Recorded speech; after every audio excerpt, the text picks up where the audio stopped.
on se retrouve pour un tag livresque. Hello à tous, aujourd'hui nouvelle vidéo, on se retrouve pour un petit tag livresque. Alors pour ceux qui savent pas ce que c'est un tag, ça veut dire qu'il y a des petites catégories avec des petits noms et il va falloir que je choisisse un livre en fonction des conditions qui sont associées au nom. Vous allez vite comprendre, j'ai très mal expliqué. Premier exemple, tag numéro 1. Le prof d'histoire. Choisis un roman historique passionnant, en tout cas qui m'a passionné moi. Et c'est là que je vous présente La Porte du Roi de Lisa Schneider. Alors ça c'est le tome 2, mais bon. C'est un roman historique oriental avec une romance, avec des guerres de territoire, etc. C'est assez perçant tout ça et franchement c'est trop bien. Alors c'est un livre en auto-édition, du coup peut-être que vous l'avez pas souvent vu, mais je l'ai adoré et je ne le vois pas assez sur Bookstagram, sur Booktube, sur BookTok, tout ce que vous voulez. J'ai l'impression d'être toujours la seule à en parler et à le recommander à tout le monde. Mais si vous avez aimé par exemple la sélection, il y a quoi encore, le joyau, etc. Tout ce qui est autour de la royauté, ce qui est genre esclave avec les princes, etc. C'est ce qu'il vous faut, clairement. Donc un petit roman historique que je vous recommande, que j'ai trouvé passionnant. Bon, normalement là vous commencez à comprendre un petit peu le concept du tag, donc on va continuer. Le prof de français. La plume qui te touche le plus. Alors, quelle est la plume qui me touche le plus? Attention, alors pour ceux qui me suivent sur Instagram, forcément vous allez pas faire les choquer, hein. C'est celle de John Green. C'est clairement celle de John Green. Je l'aime. Alors il y en a beaucoup qui la trouvent monotone, sans sens, etc. Mais moi, je l'adore. Il y a des citations dans ce bouquin, même dans Nos étoiles contraires, qui sont incroyables. Incroyables. Continuons. Alors, le prof d'anglais. Anglais, je ne parle pas anglais. Un livre en VO que tu affectionnes. Alors, il faut savoir que je suis allée chez Shakespeare & Co il y a pas longtemps et que j'ai acheté un livre en VO. Il s'agit de... Attention, me critiquez pas pour mon accent. Weird Things Customers Say in Bookshops. Donc, il ressemble à ça. C'est un petit livre en hardback. Et à l'intérieur, il y a des blagues que les libraires entendent des acheteurs. Par exemple, une super blague sur Anne Frank en gros, il y a quelqu'un qui vient demander au libraire s'il y a un tome 2 de Journal d'Anne Frank. Bref, des trucs comme ça débiles, mais franchement c'est super drôle et c'est un des livres en VO que je préfère parce que je comprends, parce que c'est débile et que c'est à mon niveau. Le prof de sciences. Un livre aux magnifiques descriptions. Bon, un livre aux magnifiques descriptions, il y en a plein, mais il y en a un en particulier que j'ai adoré. Il s'agit de Extincta, je ne sais pas comment vous le dites, de Victor Dixon, ce livre. Alors c'est une petite brique, mais franchement il se lit tellement rapidement, c'est tellement puissant comme histoire. Il prend du recul sur plein de choses, il est hyper visionnaire. Il y a des descriptions de l'univers, des dernières terres, etc. qui est vraiment... waouh, même les personnages sont décrits trop bien, genre je m'imagine vraiment Océan, je m'imagine vraiment Astrea, c'est magnifique. J'ai même fait des moodboards, etc. tellement l'univers est net dans ma tête en fait. Alors je sais qu'on n'a pas tous la même perception des choses, etc. mais je me visualise Extincta mais tellement bien parce que Victor Dixon a su nous décrire l'univers avec perfection. En même temps c'est Victor Dixon, regardez la BD Phobos là. Le prof de PS. Un roman qui te donne de l'énergie et qui te motive. Ici, je n'ai pas tous mes livres. Du coup, s'il y a une auteure que je vous recommande qui donne la pêche, c'est Marie Pavlenko. Vraiment, ces livres sont hilarants, ils sont tragiques et hilarants à la fois, faut pas chercher, mais vraiment, ils donnent la pêche. Mais ici, j'ai un petit album Nelly Bly qui m'a donné la pêche et qui m'a carrément motivée parce que c'est l'histoire d'une femme journaliste, féministe, aventurière, engagée, etc., romancière, et avec des petits dessins et tout, et franchement, ça m'a redonné, goût à la vie, je sais pas, ça m'a donné de l'ambition et tout, je me suis dit, ah ouais, quand même, moi aussi je veux devenir une femme puissante, ouais, bon, j'abuse, mais genre, c'était trop chou à lire, et vraiment, ça m'a donné le smile. Du coup, je vous le recommande. Le prof d'art plastique, le plus beau livre de ta bibliothèque. Bon, il est magnifique, vraiment je suis fan et je remercie Mina Lima, les éditions Gallimard, de me l'avoir offert parce que franchement j'ai de la chance. Ladies and Gentlemen, Harry Potter, version Mina Lima. Franchement il est magnifique, il est magnifique. Vous avez pas vu l'intérieur, mais enfin je sais pas, il y a des petites... je sais pas comment vous montrer. Enfin vous comprenez, vous comprenez. Et franchement c'est un livre, un objet livre magnifique. Et puis en plus ça va me permettre de relire Harry Potter. Oh il faut que je vous montre ça, c'est trop bien.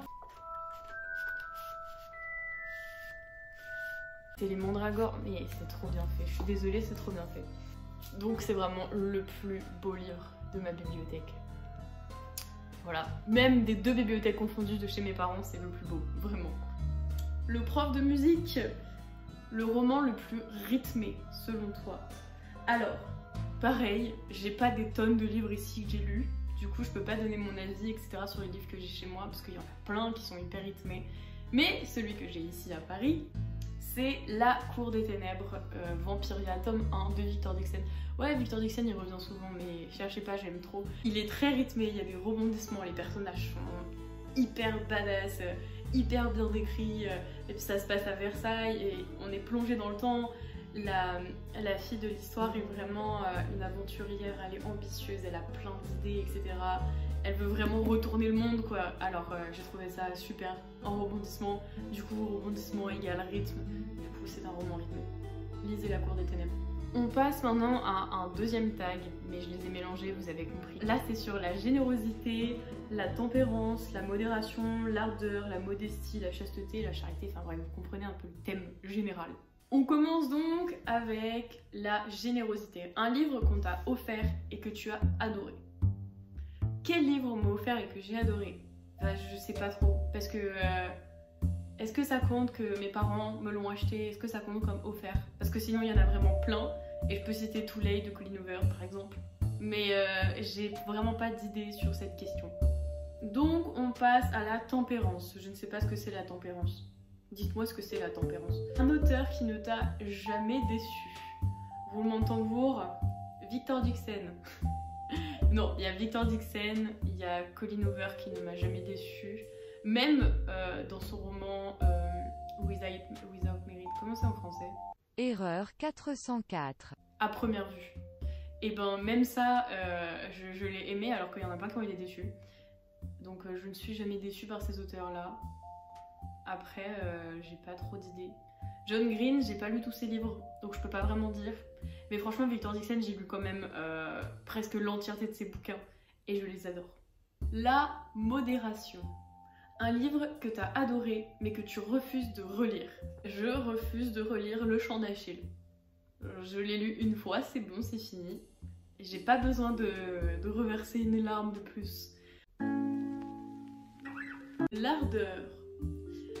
Un livre que tu meurs d'envie de lire. Je meurs d'envie de lire La vie invisible d'Adi Larue. Logique, tout le monde en parle, le bouquin est magnifique, voilà. Mais il n'y a pas que lui, il y en a un autre. Coucou. C'est Le Prince Cruel de Holly Black. Et ça, c'est de V.E. Schwab. Ces 2 livres me tentent de ouf, parce qu'il n'y a que des chroniques de ouf. Sur Bookstagram, vous faites des photos de dingue pour parler de ces livres. Et du coup, ça me donne encore plus envie de les lire. Ça prend ma miniature. La modestie, un livre qui te semble compliqué à comprendre. Alors, ne me demandez pas pourquoi, mais Grisha, ça m'a l'air trop compliqué à comprendre. Déjà parce qu'il y a Grisha, il y a Six of Crows, il y a King of Scar, et vraiment je suis perdue, je sais plus. Alors j'ai Grisha et j'ai King of Scar. Sauf que en fait j'ai acheté King of Scar et on m'a dit mais non mais il faut lire les Grisha avant, etc. Je l'ai encore jamais lu, j'ai que le tome 1. Mais rien que ça m'embrouille l'esprit. Alors ça se trouve je me trompe totalement et c'est hyper simple à comprendre, alors dites-moi si vous l'avez lu. Mais moi je suis perdue. La chasteté. Un livre sans romance que tu as adoré. J'ai adoré Les fins de mois sont difficiles de chez Flammarion. Ça traite du harcèlement, c'est très très dur comme sujet. Il y a des scènes atroces. Il n'y a pas de romance du coup. Mais c'est horrible. Hein. Mais franchement, je vous le conseille. Et je pense que ça ferait du bien à certains de lire un livre pour voir tout le moncellement d'une amitié toxique, des harceleurs, de tout ce qui s'ensuit, etc.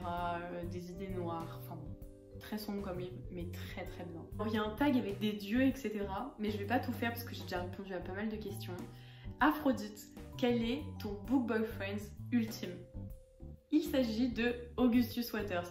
Et vous êtes beaucoup à me dire que vous saviez pas que je m'appelais Pauline Locufier, qui est mon nom de famille, et pas Pauline Waters.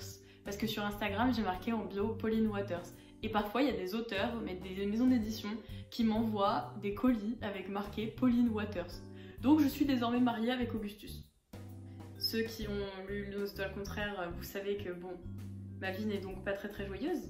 Mais Augustus, book boyfriend ultime, à jamais dans nos cœurs.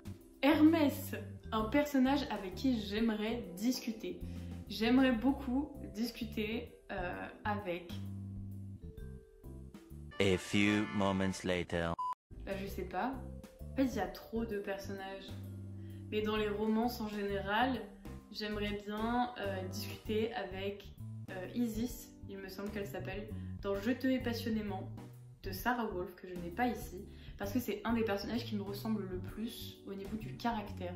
Genre quand j'ai lu Je te hais passionnément, je me suis dit mais c'est bizarre, c'est moi. Enfin, son caractère et tout ça, je me suis dit ouais, elle me ressemble de ouf, ça peut être ma copine. Après, intéressant, je pense que Astrea de Extincta, vraiment ça serait très très intéressant de parler avec elle. Malheureusement, on ne vit pas dans le même monde, c'est un personnage fictif déjà de 1, mais je veux dire, il y a tout qui nous oppose, hein, vraiment. Après, je sais pas, hein. Ah si, peut-être avec Léonore. C'est bizarre parce qu'en effet miroir, je sais pas où je mets ma main. Avec Léonore de Phobos, parce que bah, elle a été dans l'espace, elle a vécu des trucs de ouf et tout. Il y aurait plein de questions à lui poser. Mais pareil, ils n'existent pas quoi. C'est la fin de cette vidéo. Il me semble que c'est la plus longue de tout mon booktube. En même temps, j'ai pas publié grand chose. Mais je vous invite quand même à aller voir mes précédentes vidéos. J'espère que celle-ci vous a plu et n'hésitez pas à me dire des idées de vidéos en commentaire. J'avais quelques idées, etc. Mais je vous les partagerai en temps et en heure sur Instagram. Ou si vous ne me suivez pas, vous pouvez aller me suivre. Je le mets là. Voilà. Et bien sûr, vous pouvez vous abonner et mettre des commentaires et des likes, etc. pour faire marcher l'algorithme et me pousser un petit peu sur Booktube parce que pour l'instant, j'ai pas beaucoup de reconnaissance. Bisous. Oh, the misery.